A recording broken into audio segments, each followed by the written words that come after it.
What's up guys, Clough here once again and welcome back to Overwatch. Today I would like to share my first impressions of the new arcade mode that made it onto our PTR just recently. Now I know Sombra's out and that's really exciting, but everyone and their mother makes videos on it right now, and since I'm not only a support main but also trash with the existing flankers, I figured you guys might want to get an opinion from somebody who can actually handle her well. So I'll be taking a bit more time to see if I can work it out, playing Sombra effectively at all, and maybe follow up with another video. Anyway, today we'll talk about the arcade, and honestly, this is absolutely huge to me. We finally have not only one, but a whole bunch of game modes that solely exist for the purpose of us having fun. No need to get annoyed with quick play, no need to worry about your rank, just get in there and have fun. So let's talk about these game modes in detail. Let's kick things off with the 1v1 mystery duel, and something I didn't realize but really should've. Now look, when I made my initial video on the new content, I did not have access to the BlizzCon dev panel because I simply couldn't afford the tickets, so all I had were the pictures and articles from the news publications, so there are a couple things I got wrong which I apologize for. So obviously the 1v1 mystery duel game mode assigns the same hero to both players. I don't know why I didn't think of this myself. My experience with this game mode was actually really positive. I thought there'd be more of a, performance anxiety going on, since Overwatch is usually a team-based game and suddenly I'm there all my own,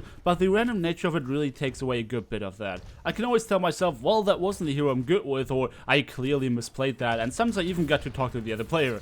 There will be people in the future who really take this seriously and they're gonna be tryhardy and toxic and whatnot, but whenever I talked to somebody, it was always in good fun. We agreed to not using certain abilities like the healing on Soldier because it would just drag the game out too much and was overall a very enjoyable experience. Obviously, some encounters are more fun than others. Sometimes everything comes down to who jumps on the other first, or who got the LOS on the other first, and other times the other guy just hides away without the time limit. That is really annoying. But again, the majority of my experience was overwhelmingly positive. Now the 3v3 elimination. This game mode is absolutely great. It can be as fun or strategic as you want it to be. Sometimes really funny things happen, especially if you play with friends. This is just great. However, there are also a few problems with it. This game mode in particular, for how fun and almost addictive it is, makes the limitations of the game extremely apparent. It makes you wish there were more heroes, for example, as some of them seem useless by default, like Symmetra and Torbjorn, and others might just not suit your playstyle. So once you're done trying weird and wacky things, you're only left with a handful of options, really. It also makes you wish there were more maps, even though you're aware that this literally just hit the PTR and they're working on more, but again, especially with friends, this game mode can be really addictive. What I mentioned in my previous video covering the new content also seemed to hold true to a certain extent. There are some comps that are very popular, like for example Pharmacy, and specific heroes are also extremely popular for obvious reasons, like Roadhog, Hanzo, McCree, Ana, and Mei. Heroes with any form of crowd control or heroes that effectively one-shot other heroes are extremely powerful in this game mode. Hanzo in particular is probably the most annoying hero you can encounter next to Roadhog because it becomes even more apparent how broken his arrow hitboxes are. The number one complaint I have seen while playing these was that players thought the hero selection was randomized, and they were disappointed to find out that this was not the case. At first I didn't understand that because I got my competitive mindset in and enjoyed the challenge and thought behind picking heroes and how you approach the enemy. However, over time I thought to myself that if the hero picks were randomized like they were in the 1v1 mystery duels, it would take a bit of the tryhardiness away and make it more about just random cool fun things. So part of me thinks that this could be a really cool game mode for people with a competitive mindset, and maybe one day we'll even see a tournament format. I mean, the whole UI already looks very esporty, but the other part of me that just wants something wacky and funny to relax agrees that making the heroes random could help making it less stressful to some. Now let's move on to the 6v6 mystery heroes. This was the game mode that I initially wrote off as too random for me to like it. I thought that this would initially be as annoying as the quick play format, but without being able to counter the mess in front of you. But that actually made the game mode fun. It's again this factor of giving away the control, and by that just embracing whatever the game gives you and try to have fun with it. It is worth noting that this game mode at the time of making this video is kinda broken.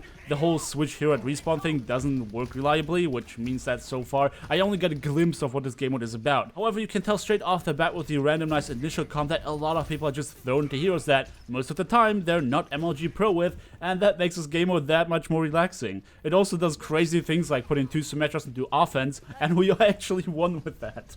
It just embraces the chaos and is perfect for causing these crazy funny moments. Even though I initially said I probably wouldn't like it, I'm really digging the concept now.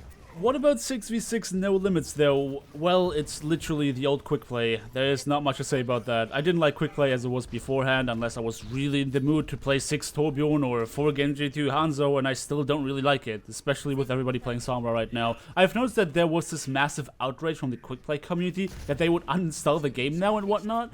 Guys, you do realize that your game mode still exists. It just has a different name, right? There's also a population bar on the icon that clearly indicates that this game mode is largely populated. At any rate, the only way I'd see myself playing this is if I want to do some crazy stuff with friends, which I'm really happy for, that this game would still exist if that happens. But at the end of the day, I'm just glad that we now have a casual gamer with 1 hero limits. And lastly, we got the Brawl, and this is gonna be really short. I haven't played this at all. The Brawls just really interested me, and putting a bunch of them in rotation doesn't change that. Especially if there's other game modes that I know in the PTR that I actually have a lot of fun with. I just don't see myself playing that. The problem I have with the Brawls is that they're super lazy changes of rule sets for one thing, and in their nature they just try to tell you how to have fun for another thing. At least in 6v6 no limits, you are the one who decides how this match is gonna be crazy and wacky. Maybe someday I'll think to myself, oh boy, I really feel like playing Brawls, and for this, as also for the reason that there are other people who enjoy it, I'm really glad it's there. So all in all, I feel like the arcade is a great success, and if anything, makes people crave for more. I really hope they can sort the problems with 6v6 Mystery Heroes out so we can enjoy that game mode in its full glory as well. Until then, all the changes are in the PTR right now at the time we're making this video, so feel free to hop in and paint your own picture of it. Anyway, this is me done for the day. Thank you everybody so much for watching. Do feel free to drop me a like and you might have enjoyed the video. Subscribe if you want to see more, and I hope to see you guys next time. If I get like on perfect headshot distance, then this thing is like absolutely deadly. What? No! Oh shit! It put me to the fucking. We just won! Oh my god. Game fucking hates me today, man.